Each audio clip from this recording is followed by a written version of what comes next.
السلام علیکم، آپ کے اپنے چینل کہانین میں آپ سب کو خوش آمدید۔ لسنرز، آج میں ایک کمپلیٹ ناول کے ساتھ حاضر خدمت ہوں جس کا نام ہے محبت مار دیتی ہے۔ چلیے چلتے ہیں ناول کی جانب۔ کالج میں یہ ان چاروں کا تیسرا سال تھا اور یہ تینوں سال پرسکون انداز میں گزرے تھے۔ سمناباد کالج کو کہ ان تینوں کے گھروں سے کوئی 1.5 کلومیٹر کے فاصلے پر تھا، مگر وہ چاروں پیدل ہی کالج آتی تھیں۔ زینب اور فرح مقبول روڈ کی رہنے والی تھی، جبکہ عذرا اور خالدہ مقبول روڈ سے تھوڑا آگے شمال کی طرف رہتی تھی۔ چاروں کا تعلق متوسط طبقے سے تھا۔ پڑھائی سے چاروں کو پیار تھا، اس لیے والدین پڑھا رہے تھے۔ وہ جون کی جھلستی ہوئی دوپہر تھی جب وہ سمناباد کالج کے پچھلے گیٹ سے نکلی اور تیز تیز قدموں سے راستہ طے کرنے لگی۔ وہ ہمیشہ گلیوں سے جانا پسند کرتی تھی، مگر بیچ میں 2-4 سڑکوں سے بھی گزرنا پڑتا تھا۔ ابھی وہ کالج والی سڑک سے پہلا موڑ ہی مڑی تھی کہ ایک کوٹھی کا گیٹ کھلا اور ایک نوجوان لڑکا ہاتھ میں کتے کی زنجیر پکڑے باہر نکلا اور دور سے آتی ہوئی ان چاروں پر نظر ڈالی، اور مان دانستہ یا نادانستہ کتے کی زنجیر اس کے ہاتھ سے چھوٹ گئی۔ کتے کی گویا ان سے پرانی دشمنی نکلی تھی۔ وہ منہ کھول کر ان کی جانب لپکا تو لڑکے نے اپنی جگہ کھڑے کھڑے آواز دی، زرغون کم آن، مگر زرغون نے جیسے سنا ہی نہیں۔ وہ چاروں چیختی چلاتی کتے سے بچنے کو جس کا جدھر منہ اٹھا ادھر بھاگ کھڑی ہوئی۔ افتاد ایسی آن پڑی تھی کہ ایک کو دوسری کا ہوش ہی نہیں رہا تھا۔ زینب جہاں وہ لڑکا کھڑا تھا اس کے ساتھ والے گیٹ کی کھڑکی کھلی تھی اور وہ بغیر سوچے سمجھے اندر گھس گئی اور سامنے سے آتے ہوئے مرد سے ٹکرائی تو فائل اور بکس ہاتھ سے گر گئیں۔ یہ بھی ایک ینگ بوائے تھا جو حیران کھڑا زینب کو دیکھ رہا تھا۔ زینب نے بوکھلائے ہوئے لہجے میں کہا، وہ کتا۔ اسد نے بغیر کچھ کہے جھک کر پہلے بکس اٹھائیں اور پھر فائل اٹھائی تو فائل پر لکھا نام پڑھا، زینب جمیل۔ لیجئے۔ اسد نے بکس اور فائل اس کو تھمائی، پھر کہا، آئیں اندر آ جائیں۔ نہیں مجھے جانا ہے، پلیز آپ یہ روڈ مجھے کراس کروا دیں، پلیز، اس نے گویا منت کی۔ ضرور کروا دوں گا، مگر پہلے آپ اندر آ کر ایک گلاس پانی پی لیں، اسد نے کہا تو زینب بولی، نہیں آپ رہنے دیں اور مجھے چھوڑ آئیں پلیز۔ اسد مزید کچھ کہے بغیر اندر گیا اور چند پل بعد ہی ٹھنڈی کولڈ ڈرنک کا بھرا گلاس لیے اس کے قریب آیا اور بغیر کچھ کہے گلاس زینب کو تھمایا، اور زینب نے بھی چپ چاپ پکڑ لیا۔ ایک تو گرمی بہت تھی، دوسرا وہ گھبرائی ہوئی تھی۔ وہ کولڈ ڈرنک پی رہی تھی، نگاہیں جھکائے، اور اسد بغور اس کو دیکھ رہا تھا۔ وائٹ ڈریس میں سہمی گھبرائی ہوئی لڑکی اس پل اسد کو بہت اچھی لگی تھی۔ اس نے رک رک کر گلاس ختم کیا اور خالی گلاس نیچے گملے کے قریب زمین پر رکھتے ہوئے کہا، پلیز مجھے چھوڑ آئیں۔ آئیے۔ اسد پہلے باہر نکلا اور بعد میں زینب، اور اسد نے دیکھا کہ ٹیپو اپنے گیٹ کے آگے زرغون کی زنجیر تھامے کھڑا تھا جو اس کا چہیتا کتا تھا۔ اسد نے اس کو دیکھ کر کہا، تم باز نہیں آؤ گے اپنی حرکتوں سے؟ جواب میں ٹیپو نے اسد کے پیچھے سہمی ہوئی زینب پر نظر ڈالی، منہ پھاڑ کر ہنسا اور گویا وضاحت کی، یار تم دیکھ رہے ہو گرمی کتنی ہے۔ زرغون پریشان ہو رہا تھا، میں نے سوچا اس کو باغ میں لے جاؤں، مگر باہر نکلتے ہی زنجیر میرے ہاتھ سے چھوٹ گئی۔ وہ پھر ہنسا تو اسد زینب کو پیچھے آنے کا اشارہ کرتے ہوئے آگے بڑھ گیا۔ روڈ سے گلی میں داخل ہوتے ہی زینب نے کہا، تھینک یو، اب آپ جا سکتے ہیں۔ آپ لائک کریں تو میں آپ کو آپ کے گھر تک چھوڑ دیتا ہوں۔ نہیں، وہ سامنے میری تینوں فرینڈز کھڑی ہیں، اب ہم چلے جائیں گے۔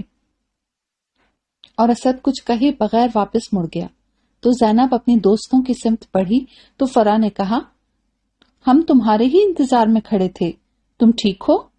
ہاں میں ٹھیک ہوں، اگر کتا ہم میں سے کسی کو پکڑ لیتا تو کیا ہوتا؟ زینب کے لہجے میں ہی نہیں، چہرے پر بھی ابھی تک خوف تھا کہ کتا لپکا اس کی جانب تھا، اسی لیے وہ کتے کے قریبی گھر میں گھسی تھی۔ اس ذلیل لڑکے نے جان بوجھ کر زنجیر چھوڑی تھی، عذرا نے کہا، اور چاروں اس کتے والے نوجوان کو برا بھلا کہتی ہوئی اپنے گھروں کی سمت روانہ ہوئی تھی۔ جبکہ اسد واپس آیا تو ٹیپو ابھی تک باہر کھڑا تھا۔ اسد نے ایک بار پھر کہا، انسان بن کر رہا کرو، خواہ مخواہ معصوم لڑکیوں کو پریشان کرتے ہو۔ جواب میں وہ مسکراتا رہا اور اسد اپنے گھر میں داخل ہو گیا۔ اسد کل 6 بہن بھائی تھے، 5 بھائی اور 1 بہن، اور اس کا نمبر لاسٹ تھا اور وہ سارے گھر کا لاڈلا تھا۔ دوسرے روز چھٹی تھی۔ تیسرے دن جب وہ چھٹی کے بعد باہر آئی تو موڑتے ہی ٹیپو پر نظر پڑ گئی، جو پھر کتے کی زنجیر تھامے کھڑا تھا۔ وہ چاروں جہاں تھیں وہیں رک گئیں۔ ان چاروں کی یہ عادت تھی کہ چھٹی ہوتے ہی ایک لمحہ ضائع کیے بغیر کالج سے باہر نکل پڑتی تھی۔ مان اسد پر نظر پڑی، جو اپنے گھر سے نکل کر ٹیپو کے قریب آ کھڑا ہوا تھا۔ ان چاروں کو کچھ حوصلہ ہوا اور وہ ان کے قریب سے تیز تیز قدم اٹھاتی گزر گئیں۔ تو اسد نے ایک سرد سانس کھینچ کر کہا، کمینے، تمہاری شرارت نے میرا سکون غارت کر دیا ہے۔ جانتے ہو، میں پرسوں سے زینب کے بارے میں سوچے جا رہا ہوں۔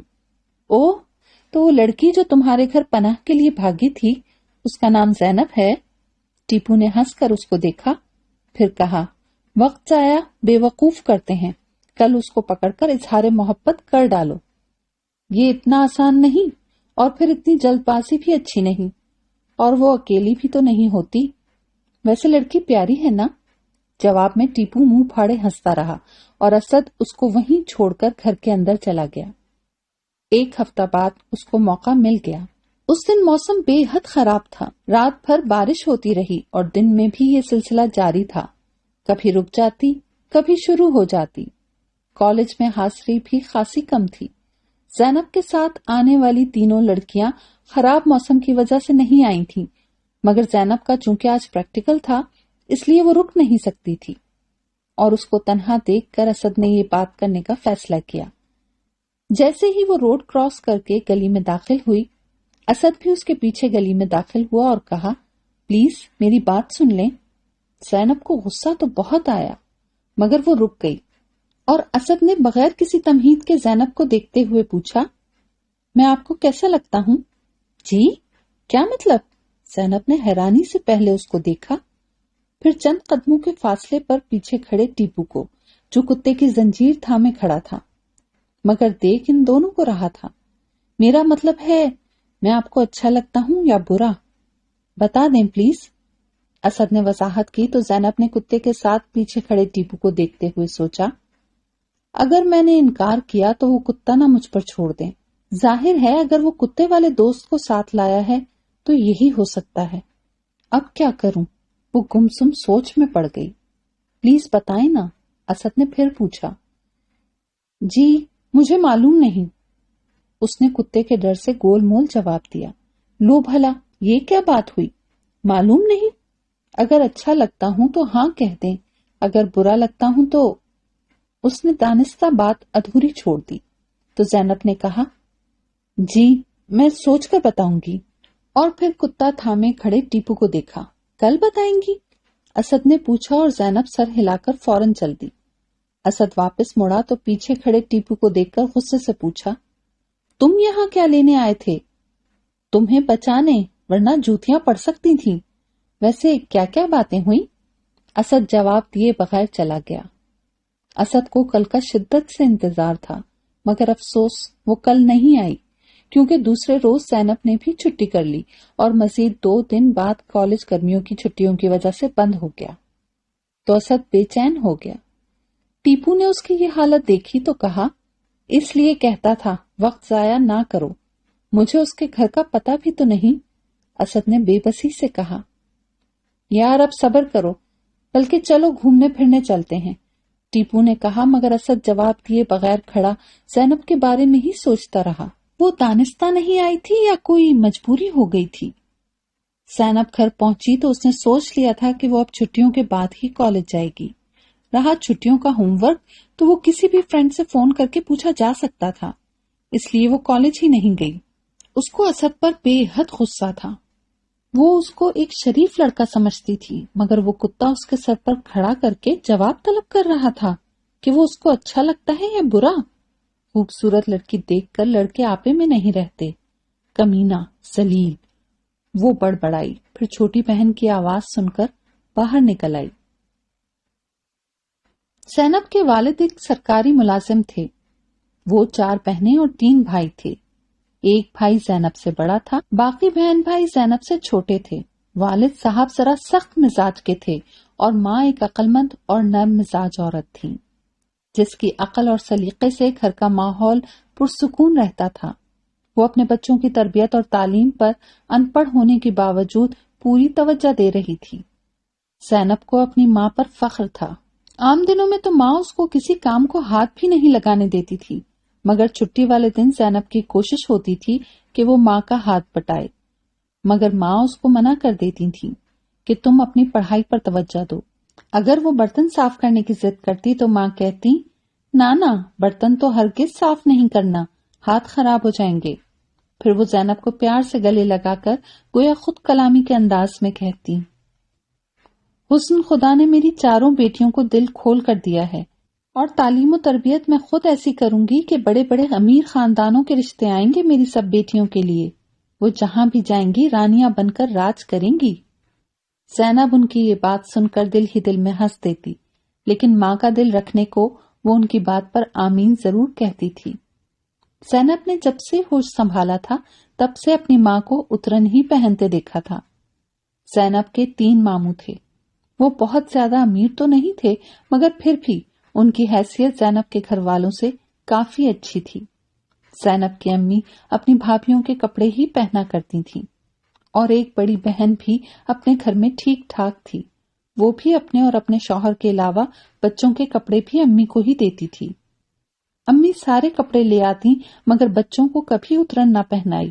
البتہ ان کے شوہر اور بچوں کے کپڑے جوتے دے کر وہ ہمیشہ گھر کے لیے کانچ کے اچھے برتن لے لیا کرتی تھیں۔ زینب تو یہ سوچا کرتی تھی، امی جو 1-2 مہینے بعد ماموں یا بڑی خالہ کے گھر جاتی ہیں تو ملنے نہیں، شاید کپڑے وغیرہ ہی لینے جاتی ہیں۔ وہ چاروں بہنیں اپنی امی پر گئی تھیں۔ ان کی امی بہت خوبصورت تھیں، اور ابو کے نقش تو تیکھے تھے مگر رنگ گہرا تھا، اور یہ بھی محض اتفاق تھا کہ وہ سب بہنیں ماں پر گئی تھیں تو تینوں بھائی باپ پر۔ کبھی کبھی زینب کہتی، امی کیا اچھا ہوتا ہم ابو پر چلی جاتی اور بھائی آپ پر۔ ماں فوراً اس کے منہ پر ہاتھ رکھ دیتی، ویسے اب بھی ایسا ہو سکتا ہے۔ پھر کہتی، ایسا نہیں کہتے، ہمیشہ منہ سے اچھی بات نکالتے ہیں۔ زینب کی امی جتنی نرم مزاج تھی، ابو اتنے ہی سخت مزاج تھے، بلکہ اکثر بیوی پر ہاتھ اٹھا لیا کرتے، مگر ماں نے اس کے باوجود ان کو کبھی پریشان نہیں کیا۔ اگر کبھی زینب یا بھائی ابو کے سخت مزاج کی شکایت کرتے کہ وہ آپ پر بہت زیادتی کر جاتے ہیں تو وہ مسکرا کر کہتی، سب گھروں میں ایسا ہی ہوتا ہے، ہمیشہ دونوں میں سے ایک کا مزاج سخت ہوتا ہے۔ انہوں نے کبھی بچوں کے دل میں باپ کے لیے نفرت پیدا کرنے کی کوشش بھی نہیں کی تھی۔ نانا ابو تو ایسے نہیں تھے۔ زینب فوراً کہتی تو امی کہتی، اللہ جنت بخشے، تمہاری نانی بہت گرم مزاج تھی، اگر ہمارے ابو ایسے نہ ہوتے تو ہم زندہ ہی نہ رہ سکتے تھے۔ چھوٹی چھوٹی باتوں پر وہ بچوں کو بے رحمی سے مارتی تھی۔ بہرحال وقت یوں ہی گزرتا رہا۔ وہ کالج پہنچ گئی۔ بھائی کالج چلے گئے مگر ابو کے مزاج میں نرمی نہ آئی۔ بڑے ماموں نے اپنے بڑے بیٹے کے لیے زینب کا رشتہ چاہا، مگر ماں نے یہ کہہ کر انکار کر دیا کہ زینب ابھی پڑھنا چاہتی ہے۔ ماموں کو شادی کی جلدی تھی۔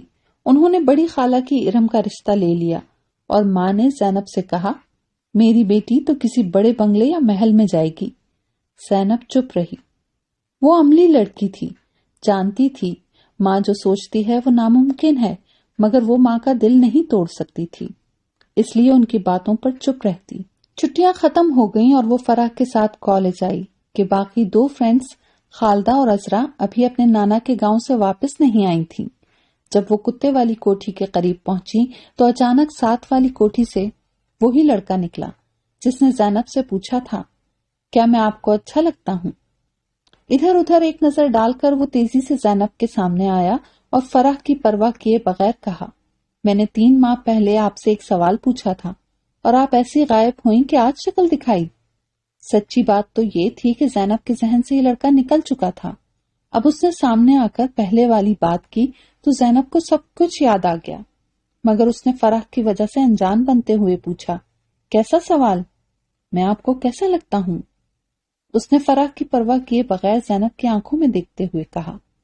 زینب کو بہت غصہ آیا اور اس نے ماتھے پر بل ڈالتے ہوئے کہا، میں آپ کو ایک شریف لڑکا سمجھتی تھی، مگر آپ... وہ رکی، پھر تلخی سے کہا، بہت شوق ہے اپنے بارے میں میرے خیالات جاننے کا تو سن لیں، آپ مجھے بہت برے لگتے ہیں، بنڈے اور بدماش لگتے ہیں، پھر کبھی میرا راستہ روکنے کی کوشش مت کیجیے گا، ورنہ آپ کے حق میں اچھا نہیں ہوگا۔ پھر وہ فرح کا ہاتھ تھام کر آگے بڑھ گئی تو فرح نے پوچھا، یہ کیا چکر ہے؟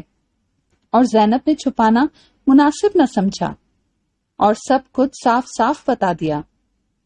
پہلا دن ہونے کی وجہ سے کالج میں حاضری کم رہی۔ ٹیچرز کلاسز میں آئیں مگر صرف ہیلو ہائی کرنے، یہی وجہ تھی ٹائم سے کچھ پہلے ہی زینب اور فرح کالج سے چلی آئیں۔ جب وہ کتے والی کوٹھی کے قریب پہنچی تو صبح والا لڑکا پھر اپنے گیٹ کے باہر کھڑا تھا۔ فرح اور زینب نے دور سے دیکھ لیا تھا اور زینب نے دل میں سوچ لیا تھا کہ اگر اب اس نے کوئی بکواس کی تو اچھی طرح طبیعت صاف کر دے گی۔